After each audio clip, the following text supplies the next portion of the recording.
नमस्कार फरीदाबाद, मैं सौरभ भारद्वाज और एक बार फिर आप सभी का हार्दिक अभिनंदन है व्यू ऑफ स्टूडियो पॉडकास्ट में। और आज हमारे स्टूडियो पहुंची हैं दो विभूतियां हैं जो आप कह सकते हैं कि पशु प्रेमी हैं। हमारे साथ हैं हर्षिता, हमारे साथ हैं और हमारे साथ हैं पुनीता। पुनीता और हर्षिता दोनों। और आप समझ सकते हैं कि दोनों को पशुओं से, खासतौर से कुत्तों से विशेष प्यार है और लगातार इस पूरे फरीदाबाद में कुत्तों के लिए लगातार संघर्ष करती रहती हैं। उनके अधिकारों के लिए, श्वान अधिकारों के लिए लगातार संघर्ष करती हैं। आज उन्हीं के साथ हम लोग चर्चा करेंगे और जानने की कोशिश करेंगे कि कैसा फिलहाल फरीदाबाद में जो कुत्तों का आतंक है उसको कैसे कम किया जा सकता है, उसको कैसे कंट्रोल किया जा सकता है। जी हर्षिता, पहले तो मैं एक चीज बोलना स्वागत है आपका चाहूंगी स्टूडियो में। Thank you so much. आपका भी नीता, आपका भी स्वागत है स्टूडियो में। जी, आतंक तो नहीं कहेंगे क्योंकि वो भी एक इंसानों की तरह ही धरती पे आए हैं, तो मैं बिल्कुल नहीं मानती कि कुत्तों का कोई आतंक है। कहने को तो मेरे हिसाब से आतंक इंसानों का ज़्यादा है। क्राइम इंसान ज़्यादा करते हैं। कुत्ते सिर्फ एक कुछ परसेंट लोगों के या इंसानों के नज़रों में आए हुए हैं कि जैसे मेरा मानना ये है कि इंसानों के पास, जिन इंसानों के पास कुछ काम नहीं है उनको दिखते हैं एक बेजुबान जानवर, जिनके लिए मतलब वो खाना क्यों खा रहे हैं, वो यहाँ सो क्यों रहे हैं, बारिश हो गई तो वो हमारे पार्किंग में क्यों आ गए हैं, उन्होंने हमारे शेड के नीचे जगह क्यों ले ली है, गाड़ी के नीचे क्यों बैठ गए हैं। तो ये बहुत छोटी छोटी सी मामूली बातें हैं जिनसे लोगों को परेशानी है। क्यों है ये हम बहुत साल हो गए करते हुए। कुछ लोगों का समझ पाते हैं, कुछ होकर नहीं समझ पाते। तो लेकिन जो हमने आज तक मैंने समझा है वो यही है कि लोगों को बिना वजह इन जानवरों से दिक्कत है। हम भी मानते हैं कि वो जानवर है, इंसान को डर लगता है, तो हम उस चीज़ की भी एक रिस्पेक्ट रखते हैं कि हम नहीं कहते कि हर इंसान जाए और कुत्तों को खाना खिलाए या उनके पास बैठे या उन्हें प्यार करे। बट एक छोटी सी लाइन है कि अगर आप खिला नहीं सकते तो आप मारिए भी मत। अगर आप उनके लिए कुछ कर नहीं सकते तो जो कर रहे हैं उनको मत परेशान करिए, क्योंकि किसी को खाना खिलाना, ये वही इंसान होते हैं जो खुद मतलब अपने त्योहारों पर या अपने कुछ पूजा होती हैं उनमें इन्हीं जानवरों को ढूंढते हैं, खाना खिलाते हैं, चाहे वो गायें होती हैं चाहे वो कुत्ते होते हैं। लेकिन वही इंसान होते हैं जो एक दिन खिला रहे हैं। और ये इंसान वाली बात नहीं है और ये ओकेजन वाली बात भी नहीं है। मैं निजी रूप से मानता हूँ कि जो हमारा देश है, भारत देश है, यहाँ की संस्कृति में ऐसा है कि आप जाएंगे घरों में पहली रोटी गाय के लिए निकलती है, आखिरी रोटी कुत्ते के लिए निकलती है। तो ऐसा नहीं कह सकते कि आप यहाँ लोग कुत्ते के प्रति कोई नफरत का भाव रखते हैं या गाय के प्रति नफरत का भाव रखते हैं। लेकिन अभी क्या हो रहा है सोसाइटीज़ में, क्या हो रहा है कि बहुत बड़ी तादाद में कुत्ते बच्चों को, छोटे बच्चों को, बुजुर्गों को, उनको अटैक कर रहे हैं। अकेला दुकेला आदमी जा रहा है, महिलाएं जा रही, उनको भी अटैक कर रहे हैं। और आम तौर पर देखने में ये आता है कि सोसाइटी में बहुत थोड़े से पेट लवर्स हैं, बहुत थोड़े से। मतलब पेट लवर तो सभी हैं, क्योंकि वो रोटी बना रहे हैं, उनके लिए गौ ग्रास निकाल रहे हैं या श्वान ग्रास निकाल रहे हैं, तो वो लोग लवर तो हैं, वो प्यार तो उनको करते हैं, फीड भी कराना चाहते हैं। लेकिन जैसे एक वेस्टर्नाइज सोसाइटी की तरह से, वेस्टर्नाइज तरीके से कुत्तों को फीड किया जा रहा है, कुत्तों के अधिकारों के लिए लड़ाई हो रही है, वो थोड़ा सा लोगों को। और आप समझ लें कि सोसाइटी में, किसी भी सोसाइटी में चले जाएं हम, वहाँ 75% लोग जो हैं वो इस तरह की जो फीडिंग है उसके खिलाफ हैं और 25% लोग समर्थन में खड़े हैं। क्या कहेंगे आप? अब यही परेशानी है कि लोगों को, जो 75% लोग हैं, वो कहने को कहते हैं कि हमें दिक्कत नहीं है, पर उन्हें दिक्कत है। क्योंकि जैसे आप एक सोसाइटी में रह रहे हैं, फॉर एग्जांपल अब एक ग्रीन वाली सोसाइटी है जो पुनीता पुनीता रहती जी है की यहाँ जी। सोसाइटी है। वहाँ पे हज़ारों, 900 के बराबर घर हैं जिनमें हज़ारों के बराबर लोग रह रहे हैं। अब हर इंसान को पसंद नहीं करता, लेकिन जब हम वो तकलीफ़ नहीं ज़ाहिर करते कि इस इंसान से मुझे तकलीफ़ है, इसे यहाँ से हटाया जाए, हर कोई एक दूसरे के साथ मिलजुल के नहीं रह पाता। तो उस सोसाइटी में 22 कुत्ते हैं, मतलब 1000 लोग रह रहे हैं, 900 घर हैं, 22 कुत्ते हैं। अब उन 900 घरों में से लोगों को उन 22 कुत्तों से तकलीफ़ है, उनसे दिक्कत है कि उन्हें ना खाना खिलाया जाए, ना उनकी केयर की जाए, उन्हें सोसाइटी से उठा के बाहर फेंक दिया जाए। भाई जो मैं समझता हूँ, पुनीता जी आप भी समझती होंगी, अभी समस्या ये हो रही है कि लगभग 11,500 साल का इतिहास है मानव का। जब से मानव ने सभ्य होना शुरू किया और शिकार पर जाना शुरू किया, आप समझें, तब से उसने कुत्तों को पालना शुरू किया और कुत्तों ने शिकार में उसकी मदद भी की। लेकिन अब कुत्तों की वो जो उपयोगिता है वो कहीं ना कहीं खत्म हो रही है, इसलिए भी लोगों को थोड़ा सा लग रहा है कि क्या जरूरत है। देखिए, कुत्तों से वफादार भी कोई नहीं होता। हम्म। आप अच्छी तरीके से जानते हो मैंने कि कहा ना, शिकार हाँ, वो था, हम वफादार। पहाड़ पर आप थे तो एक वहाँ। बार आप एक बार एक कुत्ते को रोटी दे दीजिए, वो कभी आपको कुछ कहेगा नहीं। हम्म। दोस्ती आपको करनी है, वो आपको बच्चों को सिखाना है कि हमने कैसे इनके साथ रहना है। ये कुत्ते अगर सोसाइटी में आप कह रहे हो काट रहा है, तो आपको गली के बाहर भी काट सकता है। उसको कोई तकलीफ होगी, आप वो समझो। अगर आप सब बैठ के समझेंगे कि वो डॉग को कोई तकलीफ तो नहीं है, उसको पानी खाना टाइम से मिलेगा, तो कोई भी डॉग एग्रेसिव नहीं है। बच्चों को शुरू से आप सिखाइए। अब मेरे घर में एक 2 साल की बच्ची है, वो तो हर डॉग को बिस्किट खिलाती है अपने हाथ से। उसको तो टचवुड खाने को कभी भी नहीं कोई कुत्ता काटा ही नहीं है। आप बच्चों को शुरू से फ्रेंडशिप करना सिखाइए। अब हमें हो गया 5 साल हो गए हमें सफ़र करते हुए अपनी सोसाइटी में। At last with the help of PFA and AWBI अब हमारे वहाँ पर फीडिंग पॉइंट्स बन गए हैं। हर सोसाइटी में स्टेरिलाइजेशन होना चाहिए, वैक्सीनेशन होना चाहिए, कैंप्स लगने चाहिए। लोगों को बताना चाहिए कि कैसे डॉग्स और ह्यूमन की कैसे फ्रेंडशिप हो सकती है। ये तो सोच है। आप केवल कुत्तों के प्रेम पर ही काम, मतलब कुत्तों नहीं के लिए नहीं ही नहीं काम नहीं करते नहीं हैं, नहीं या नहीं आप- सर, देखिए अब मेरे अब इस शहर में लगातार गाय घूम रही हैं, हम्म, सांड घूम रहे हैं, देखिए, और अभी कल एक पूर्व निगम कर्मचारी की, आप कह लें हत्या ही हो गई है। वो सांड ने उठाकर टक्कर मारी और पटक दिया, और आप ये समझें कि वो उसकी लगभग हत्या कर दी। अब आप इसको क्या कहेंगे? देखिए, उसमें मैं ये चीज़ कहना चाहूँगी कि सांड है, टक्कर हो गई, वो सांड ने आगे से रिएक्ट कर दिया, वो इंसान मर गया, तो इस चीज़ का तमाशा बन गया। लेकिन आए दिन हमारे पास फोटोज़, वीडियोज़ और केसेस हैं जब इंसान जा जाके सांडों को भी टक्कर मारते हैं, गायों के ऊपर से ट्रॉले निकल जाते हैं, मर जाती हैं गायें सड़कों पे, वो एक्सीडेंट्स के केसेस हैं हमारे पास। कुत्तों के ऊपर से सोया हुआ कुत्ता है, अच्छा खासा इंसान को दिख रहा है, इतना मोटा कुत्ता है, उसके ऊपर से चढ़ा के उसका पेट फाड़ते हुए गाड़ियां ले जाते हैं। इस चीज़ पे कुछ नहीं होता। इस चीज़ पे हम लोग अगर जाके बोलते भी हैं, कुत्ता ही तो है, मर गया, ठीक है, इंसान को कर दिया, एक्सीडेंट है। इंसान अगर ये सामने सांड है, टक्कर हो गई, ऐसे नहीं कहते हर्षिता इतना ही प्रेम है इनसे, अपने घर में अपने घर ले जाओ। हाँ। तो हम ये चीज़ बोलते हैं कि आप दुनिया की कौन सी ऐसी चीज़ और कौन सा ऐसा इंसान है जिससे आप राह चलते मिलते हैं, आपको अच्छा लगता है, आप घर ले जाते हैं। आप चल रहे हो सड़क पे, आप किसी इंसान से बात कर रहे हो, किसी इंसान ने आपको सामने से थप्पड़ मार दिया, आपका उससे दुश्मनी हो गई, क्या आपकी दुनिया के सारे हजारों लाखों इंसानों से दुश्मनी हो गई? अगर एक इंसान ने आपको मारे, बोलोगे ना पागल है, इसे कोई तकलीफ है, इसे कोई दिक्कत है। आपके घर में कोई इंसान दिमागी कमज़ोर हो जाता है, दिमागी रूप से पागल हो जाता है, आप इलाज कराते हो ना, आपके आसपास रिश्तेदार भी बोलते हैं ना इलाज कराइए। यही अगर आपकी सोसाइटी में एक कुत्ता अचानक से इतने साल से रह रहा है और अभी वो अचानक से उठ के अग्रेसिव हो रहा है, काट रहा है, तो आप जानते हैं आपकी सोसाइटी में एनिमल लवर्स हैं, ठीक है, आप जानते हैं NGOs हैं, आप उन्हें फ़ोन करिए, बताइए कि इस कुत्ते को इस तरह की तकलीफ हो रही है, किसी इंसान को भी नुकसान हो सकता है, कुत्ते को भी क्या तकलीफ हो रही है, आप हेल्प करिए, आप कुत्ते को लेकर जाइए, या आप देखिए कि उसे क्या परेशानी है, ये सॉल्यूशन होता है। लेकिन अब सोसाइटीज़ में क्या होता है, शोर मचते हैं, फीडर्स हैं, फीडर्स के घरों के बाहर इकट्ठे हुआ जाता है। 15,000 गाय घूम रही है इस समय शहर में। मैं आपको बताती हूँ, इनके लिए सॉल्यूशन है जाके ओनर्स को पकड़ा जाए, जो गायें जिनकी छूटी हुई है सड़कों पर, उनके खिलाफ बोला जाए। गायों के खिलाफ बोलना आसान है, कुत्ते तो फिर भी जो दूध कह निकाल सकते के सड़क की है, जिनका कोई है जो नहीं, दूध निकाल के गाय को हाँ। बाहर छोड़ देते हैं, उनसे उनको पकड़ो, उनके ओनर्स को पकड़ो। अब जैसे हम खाना खिलाते हैं, डॉग्स को फीड करवाते हैं, इलाज खाना कराते हैं खिला रहे गायों का। हैं, तो लोग कहते हैं जी अपने घर पे ले जाओ इनको उठा के। अब आप सोचिए, गुरुद्वारे में, भंडारों में आप हजारों लोग वहां पर जाके लंगर खाते हैं, ठीक है, प्रसाद खाते हैं, उनमें से अगर कुछ लोग चोरी कर लेते हैं, तो क्या आप गुरुद्वारे वालों को बोलोगे कि आप उन सबको ले जाओ, आपकी वजह से हुआ, आपके वजह से हुआ? तो वो भी तो आप सोच रखिए ना। अगर मैं बेजुबान को खाना खिला रही हूँ, तो मैं क्यों लेके, अब आप गरीबों को रोड पे खाना खिलाते हैं, आप भी सर खिलाते ही होंगे, तो आप सबको घर पे तो नहीं ले जाएंगे, उनमें से कुछ ने चोरी भी करी होगी। अच्छी वकालत करती हैं आप कुत्तों की।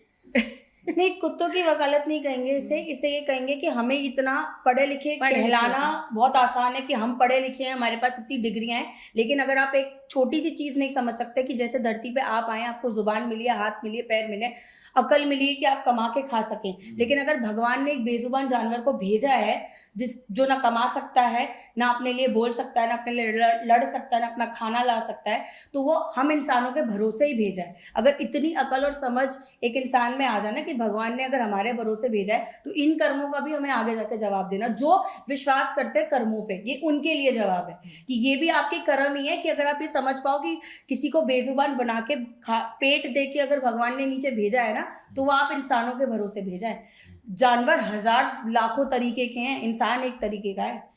जुबान इंसान को मिली है, कमाने खाने का तरीका इंसान को मिला है, तो उसको समझ आनी चाहिए कि ये बेजुबान जो हमारे आसपास पल रहा है वो हमारे भरोसे आया है। अगर ये चीज़ हम समझ ले और सिर्फ इतना समझ ले कि हजार लाखों इंसानों के बीच में रह के अगर हमें डर नहीं लगता, तो 20-22 कुत्तों के बीच में पूरी इतनी बड़ी सोसाइटी में 20-22 कुत्ते रह रहे हैं, उसमें क्यों डर रहे हैं आप? दूसरी चीज, काटने वाली बात, आज तक किसी एनिमल लवर को क्यों नहीं काटा किसी कुत्ते ने? क्या देते हैं हम? खाना ही देते हैं। एक बात मैंने अक्सर देखा कि आपकी कोई दोस्ती हो गई होगी कुत्तों से, आपसे कोई ऐसा मतलब आप कहीं भी जाओगे तो वहाँ कुत्ते आपके पीछे पीछे आ जाएंगे। पॉजिटिव वाइब्स, ये होता है जानवर समझता है इंसान से ज्यादा। इंसान से ज्यादा जानवर में समझ है। कुत्ते में जितनी समझ है ना, इंसान अपने आप को कितना बड़ा समझ ले, लेकिन जो कुत्ते के अंदर समझदारी और जो कुत्ते के अंदर वफादारी और कुत्ते के अंदर एक वो हर चीज को समझने की अकल भगवान ने दी है ना, वो एक इंसान के अंदर भी नहीं है। तो इंसान अपने आप को जितना मर्जी समझ ले, कुछ नहीं है कुत्ते के आगे। दूर से आते हैं, हमारी गली वाले भी समझ लेते हैं हर्षिता। बिल्कुल, क्योंकि उनके अंदर उनको पॉजिटिव वाइब्स मिलती है ना कि ये इंसान प्यार करेगा। यही कोई मारने वाला होगा ना, 2 दिन डंडा लेके कुत्ता देख लेगा, इस डंडा लेके निकलता है, हट कर रहा है, तीसरी चौथी बार से अपने आप भौंकने लग जाएगा। उसे भी भौंकेगा, उसके घर के लोगों को भी भौंकेगा। ऐसे आप कह रहे हैं पहली रोटी हमारी गाय के लिए निकलती है, ठीक है, थी मतलब बहुत लोग अभी भी देते हैं कि अपने कर्म अच्छे करने के लिए रोटी तो वो खिला देंगे। अगर गाय को कोई जख्म होगा ना, 5 मिनट नहीं देंगे उस जख्म को देखने के लिए। बहुत एनजीओ बैठे हैं जो गाय को लेके जाएंगे। अच्छा, ये भी बड़ा आरोप लगता है एनजीओ पे कि सरकार के माध्यम से करोड़ों रुपया आता है और वो करोड़ों रुपया जो है वो आता है गाय के नाम पर आता है, कुत्ते के नाम पर आता है, लेकिन ना वो गाय तक पहुंचता है ना वो कुत्ते तक पहुंचता है। लालू प्रसाद यादव जी को तो बदनाम कर दिया गया, चारा खा गए, लेकिन अभी कितने लोग गौशालाओं में गौ माता के नाम पर चारा खा रहे हैं, श्वानशाला के नाम पर चारा खा रहे हैं। तो आपको नहीं लगता कि ये भी एक बहुत बड़ा एक स्कैम शुरू हो गया है? देखिए, एनजीओ क्या कर रहे हैं, कैसे हो रहा है, देखिए जो जेन्युइन करने वाले हैं वो भी इस चीज़ की वजह से बदनाम है, और जो स्कैम कर भी रहे हैं, कहने को इन लोगों को स्कैम लगता है, आप मानिए ये तो फिर भी बड़े बड़े स्कैम्स की बात कर रहे हैं। ये और हम जैसे लोग अपनी जेब से पैसे, एक जानवर को खाना खिला रहे हैं, एक नहीं 100 को खिला रहे हैं हम, ठीक है। कितना खर्चा हो जाता है? देखिए, मैं सोसाइटी में अपने कितना खर्चा हो जाता है? देखिए वो तो एक हमारा वो है, अपना दिल है। मेरे यहाँ से 20 डॉग्स का डेली खाना जाता है। बहुत सारे लोग सोसाइटी में से बोलते हैं, जो मेरे को भी अब सुनने को आ रहा है कि अरे पुनीता को तो ना वहाँ गवर्नमेंट पैसे दे रही है खाना खिलाने के। अरे मैं कह रही हूँ, मैं अपना बिल बना देती हूँ, ये 6-7 सालों का जो मेरे पास लाखों रुपए का खर्चा है, खाना नहीं खिलाते, मतलब खाना तो खिलाते हैं, साथ में हम इलाज भी करवाते हैं। और तो मेरे कितना नहीं, मतलब 22 कुत्तों को खिलाने का कितना खर्चा हो जाता है? 7,000 रुपीज़ तो इसमें लगता है खाने में, और बाकी वो जो बीमार नहीं महीने का। अच्छा, 6-7 हजार रुपए? हाँ जी आराम से। और साथ में 22 कुत्ते खा लेते हैं 6-7 हजार रुपए? हाँ जी। तो महीने में देखिए, आप हमने देखिए, हम घर पे बनाते हैं ना खाना, हर तरीके से अपने तरीके से बनाते हैं खाना। कई बार ऊपर भी लग जाता है। अब डॉग्स का इलाज है, कुछ बीमारी हो गई, नहीं चंदा हो जाता है जो और पशु प्रेमी है। नहीं, देखिए खाना तो मैं अपनी जेब से ही देती हूँ, अपनी खुशी से देती हूँ, उसमें मैं किसी का कंट्रीब्यूशन लेती ही नहीं, बिल्कुल भी नहीं लेती। कोई मुझे बोलता भी है ना कि इसके लिए चावल के लिए वगैरह, ये बिल्कुल भी नहीं। हाँ, जब कोई डॉग्स हमारे सोसाइटी में बीमार वगैरह हो जाते हैं तो एक हमारा छोटा सा ग्रुप है, हम सब मिलके, अब हमारे सोसाइटी के 3 डॉग्स एडमिट हुए हैं, उनको भी बीमारी होती है इंसानों की तरह। एक को कैंसर हुआ है तो उसको कीमोथेरेपी हो रही है, हम अपनी जेब से पैसे दे रहे हैं, उसमें हम खर्च चुके हैं 10-12 हज़ार रुपया। ये लोगों को नहीं पता चलता। अच्छा, उनकी कीमोथेरेपी सस्ती होती है? मैं तो जानने हाँ जी।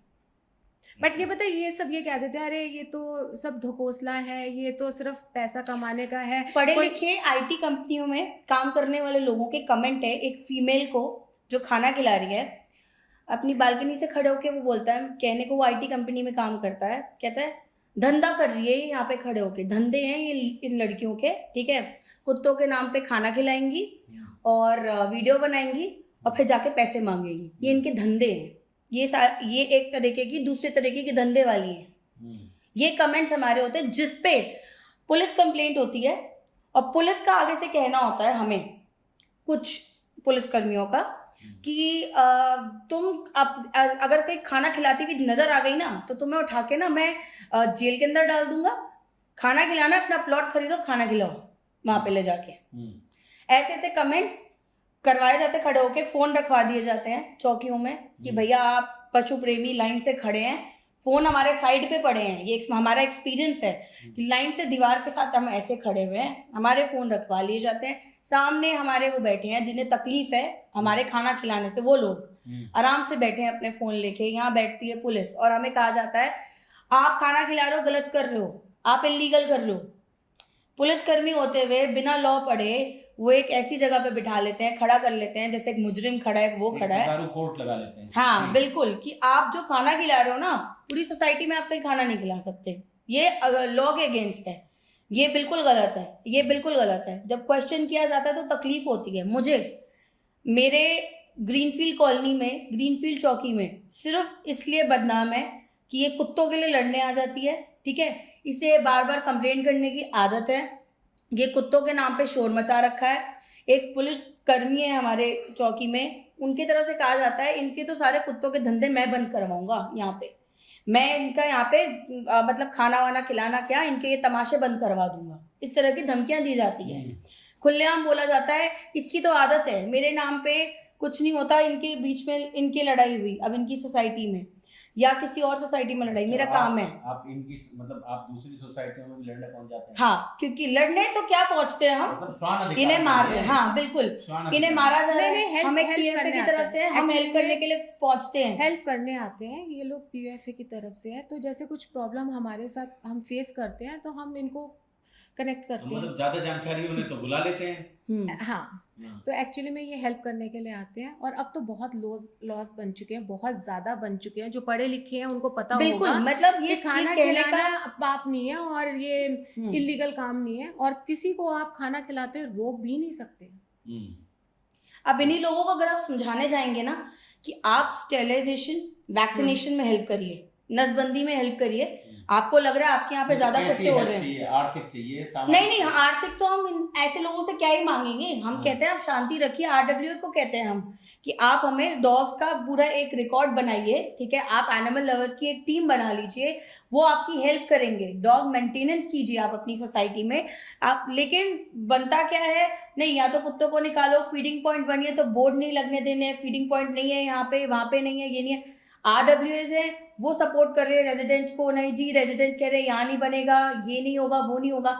या तो आप अथॉरिटी में तब आइए जब आप बैठ के ना एक डिसीजन ले सकते हैं। अगर आपको लाखों करोड़ों की भीड़ की सुननी है तो भीड़ में जाके खड़े होइए।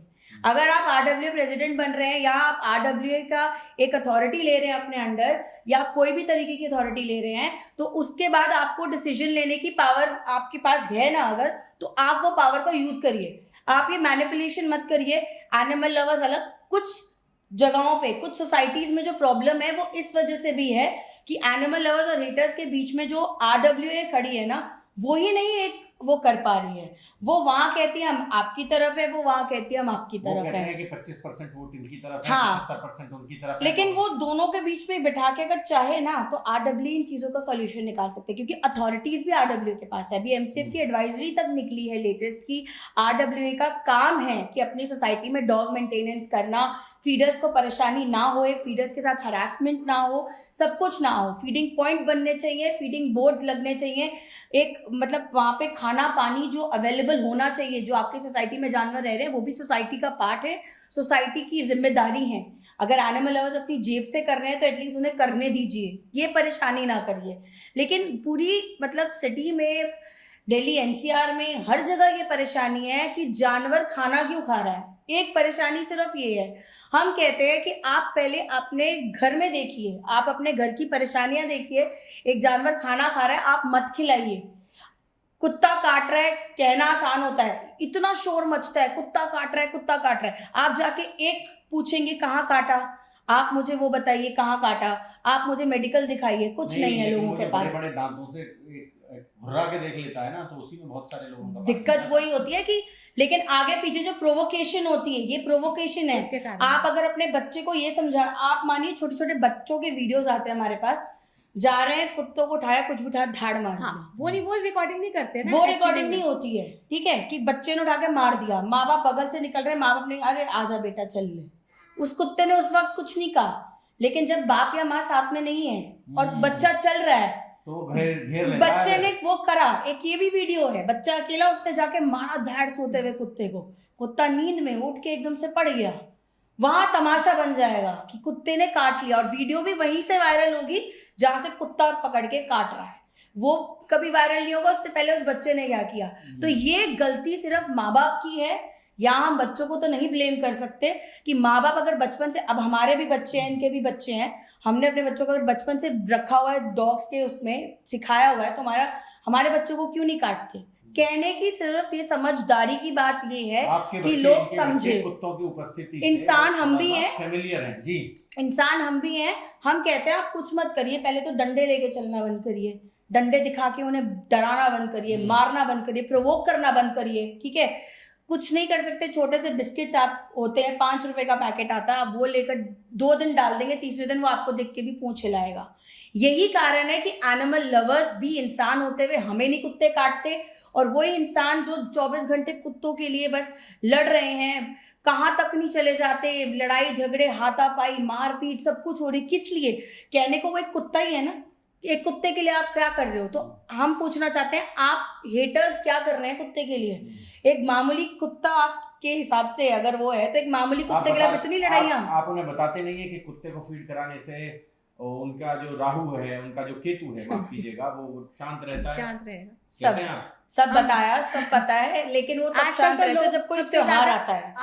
आजकल तो सबसे ज्यादा लोग एस्ट्रोलॉजर्स के पास जाते हैं पूछने के लिए, बस एस्ट्रोलॉजर ने बोल दिया कि काले कुत्ते को दूध पिलाना, तो देखना सारी दुनिया काले कुत्ते को दूध पिलाएगी। ब्राउन, अगर 2 कुत्ते खड़े होंगे ना, एक का कलर ब्राउन होगा, एक का ब्लैक, तो ब्लैक को ही खिलाएंगे, वो अपना राहु ठीक करने के लिए, उसको हटा देंगे, अरे हट जा। ओके, ये भी होता है। देखिए समझदारी की बात यहाँ है, भाई ये जो कुत्ते हैं, इनको देखिए अपनी अपनी सोच, आप रंग भेद इन पर ना लागू करें कुत्तों पर। नहीं, ये तो ना अपनी अपनी सोच है। सैटरडे संडे होता है, वो फ्री होते हैं, फ्री टाइम होता है लोगों का। दुनिया के किसी कोने में एक डॉग बाइट हो गई, मतलब हुई कहीं और है, हाँ। बट उसकी वीडियो व्हाट्सएप में आती रहेगी, अरे ये देखो कुत्तों का आतंक, हटाओ सारे सोसाइटी से सारे कुत्ते, अगर हमारे बच्चों को काट लिया, ये सब शुरू हो जाता है। वो 2 दिन लगातार चलेगा, फिर मंडे आएगा, सब अपने ऑफिस वगैरह जाएंगे, वो 2 दिन। मैं तो ये कहना चाहूंगी कि अगर एक कुत्ते ने काट लिया तो सारे कुत्ते हटाओ। तो मैं ये कहना चाहती हूँ कि अगर एक इंसान मर्डर कर रहा है तो सारे इंसानों को खत्म कर दो। यही समझदारी होनी चाहिए कि अगर आप चाहते हो कि कुत्तों को मार दिया जाए क्योंकि एक कुत्ते ने काट लिया, तो अगर एक इंसान मर्डर कर सकता है तो कल को हम भी कर सकते हैं, या हमारा आप कर सकते हैं, आपका हम कर सकते हैं, कोई भी कर सकता है। हमारी सोसाइटी में 100-200 अब पता नहीं कितनी मेड्स आती होंगी काम करने के लिए। तो हर्षिता ऐसे ही, मतलब कोई अगर किसी के घर में चोरी कर लेती है तो फिर सारी मेड्स हटा देनी चाहिए। सबसे पहले लोगों को कहना चाहूंगी कि आप लोग एनिमल लवर्स को अपना दुश्मन मानना समझना बंद करिए। कुत्तों से परेशानी है तो एनिमल लवर्स से लड़ने के बजाय उन्हें जाके बताइए, हमारे पास आइए, हमें बताइए कि आपको इस जानवर से क्या परेशानी हो रही है, जिसका सॉल्यूशन निकाला जाए। लेकिन अगर कोई इंसान ये समझता है कि कुत्ता हटा दिया जाएगा तो वो इलीगल है, वो नहीं होगा। सोसाइटीज में फीडिंग पॉइंट बनने चाहिए, वो अब एमसीएफ की भी एडवाइजरी निकल चुकी है, हम भी बैठे हैं और हम अब इस चीज़ को इन्फोर्स करेंगे और फीडिंग पॉइंट्स बनेंगे। आप खुशी खुशी बनवाना चाहेंगे तो हम खुशी खुशी बनाएंगे, अगर आप हम चाहेंगे कि हम फोर्सफुली करें तो हम फोर्सफुली करेंगे, लेकिन फीडिंग पॉइंट्स बनेंगे। परेशानी है तो आप जेन्युइनली एनजीओज हैं, उन्हें कॉल कीजिए। कुत्ते को मारना कोई सॉल्यूशन नहीं है, एनिमल फीडर्स के साथ लड़ना कोई सॉल्यूशन नहीं है। हजारों लाखों लोगों की सोसाइटी में रहते हुए 20-22 कुत्ते जो सड़क के किसी कोने में पड़े रहते हैं, उनसे तकलीफ करने के बजाय उनके साथ रहना सीखिए, ठीक है। अगर आप वहाँ से निकल रहे हैं 2 मिनट पूरे घंटे में से, मतलब पूरे 24 घंटे में आपने 5 मिनट या 2 मिनट के लिए कुत्ते के आगे से निकलना है, उसमें डरने के बजाय अपने हाथ में एक बिस्किट ले जाके उसको डाल दीजिए। अगली बार से वो आपको भी देख के वैसे ही पूंछ हिलाएगा जैसे वो हम जानवरों, प्रेमियों को देख के हिलाता है। और गंदगी दुनिया में हर जगह है। फरीदाबाद में आप कह लीजिए सड़क मतलब भरी पड़ी है कचरों से। हमारी ग्रीनफील्ड कॉलोनी है, ग्रीनफील्ड कॉलोनी में हमारे घर यहाँ बने, अगर बगल में खाली प्लॉट है तो वो पूरा प्लॉट कचरे से भरा है। कचरे से लोग भरा अपने सारा। घरों के ऊपर की बालकनियों से कचरा फेंकते हैं। दुनिया जहान का बदबू उसमें फैलती है। वो कचरे से दिक्कत नहीं होती, हाँ, वो उसी नहीं कचरे होती। में आप एक प्लेट रख के एक जानवर को खाना दे दोगे, उससे दिक्कत उससे हो दिक्कत जाएगी, है। उससे दिक्कत हो उससे जाएगी। दिक्कत हो जाएगी। आप ये सोचिए कि सारे एमसीएफ वगैरह काम कर रहा है अगर, तो जी। ग्रीन फील्ड में सारे प्लॉट्स में कचरा गिरा पड़ा। लोग कूड़े वाले को 100 रुपया नहीं देंगे, ऊपर से छतों से कूड़ा फेंकना शुरू कर देंगे। रात को अंधेरे में निकलते हैं, पॉलिथीन में डालते हैं और फेंक देते हैं। सबसे ज्यादा हम अपनी जेब से नसबंदियां करा रहे हैं। पैसे देते हैं, हम नसबंदी कराते हैं। सरकारी तरीके से भी नसबंदी होती है। अब तो एमसीएफ का टेंडर मिला है, वृंदा जी हैं यहाँ पे। पर क्यों कर रहे हैं आप? नसबंदी इसीलिए कर रहे हैं ताकि लोग जो Population। कह रहे हैं कि पॉपुलेशन बढ़ रही है जानवरों की, उनकी सफरिंग बढ़ रही है। हमारे लिए तो हम मानते हैं जानवर की सफरिंग बढ़ रही है। पर क्यों करना है मतलब? देखिए, नसबंदी इसलिए जरूरी है कि पॉपुलेशन कुत्तों की ना बढ़े। उनको भी तो अपने वंशवृद्धि का अधिकार होना नहीं चाहिए। नहीं, अधिकार तो आप कुत्तों को मानिए, अपनी वंशवृद्धि का अधिकार नहीं होना चाहिए। नहीं नहीं, बिल्कुल नहीं। हमारे हिसाब से नहीं होना चाहिए, क्योंकि जब वो जानवर सड़क पे तड़पता है, भूख के लिए तरसता है, इंसानों की मार खाता है, ठीक है, उनके बच्चे 6-7 बच्चे पैदा होते हैं और उन माँ के सामने वो ट्रकों और गाड़ियों और स्कूटरों के नीचे कुचल के मार दिए जाते हैं। वो सफरिंग, उनकी बीमारियां होती हैं, उनका खाना पानी की दिक्कत होती है। जब ये सब के लिए जब जानवर सफर कर रहा है ना, क्योंकि इंसान जो है ना वो ये चीज समझ ही नहीं पा रहा कि जानवर हमारे भरोसे आया, हम खाना खिलाएं। तो जब एक जानवर जिसका पेट भरा नहीं है ना, वो पैदा होके ये जिंदगी जिए, गंदगी जिंदगी, इंसानों के बीच मतलब टॉर्चर सहे, उससे अच्छा पैदा ना हो। ये हमारा ये मकसद। देखिए, मैं ये भी बोलना चाहूँगी, जैसे हम नंदी की पूजा करते हैं, तो नंदी की आपके हमारे धर्म में नंदी की पूजा करते हैं, तो उसको वैसे मानिए भी। गाय को रोटी खिलाते हैं ना, अगर चोट लगी हुई है तो प्लीज़ उसको थोड़ा सा इलाज कर दीजिए। आजकल बहुत एनजीओ है जो हेल्प करते हैं इस पे। ग्रीन फील्ड में हमारे यहाँ रोज फोन आते हैं, कहते हैं कोई एनजीओ फोन नहीं उठा रहा है। ऐसा कुछ नहीं है, आप हमें बोलिए। अब आप ये सोच, रोज फोन आते हैं नहीं, आप देखिए ग्रीन फील्ड में एक गाय के ऊपर एसिड फेंक दिया। वैसे तो हम पूजा करेंगे और उसके ऊपर एसिड फेंक दिया, वो 3 दिन बेचारी वहां तड़पती रही। हमने 3 घंटे लगा के उसको रेस्क्यू करवाया, एनजीओ में भेजा। हमारे फोन करने से कैसे रेस्क्यू हो जाता है? बहुत बढ़िया। फरीदाबाद, बड़ी चर्चा आपने सुनी, आपने हिस्सा लिया इसमें और आपने समझने की कोशिश की कि जो पशु प्रेमियों का पक्ष है वो क्या क्या कहता है। जोड़ेंगे आपको ऐसी ही और महत्वपूर्ण परिचर्चाओं के साथ। बहुत बहुत धन्यवाद। हर्षिता जी आपका भी धन्यवाद और सुनीता जी आपका भी बहुत बहुत धन्यवाद।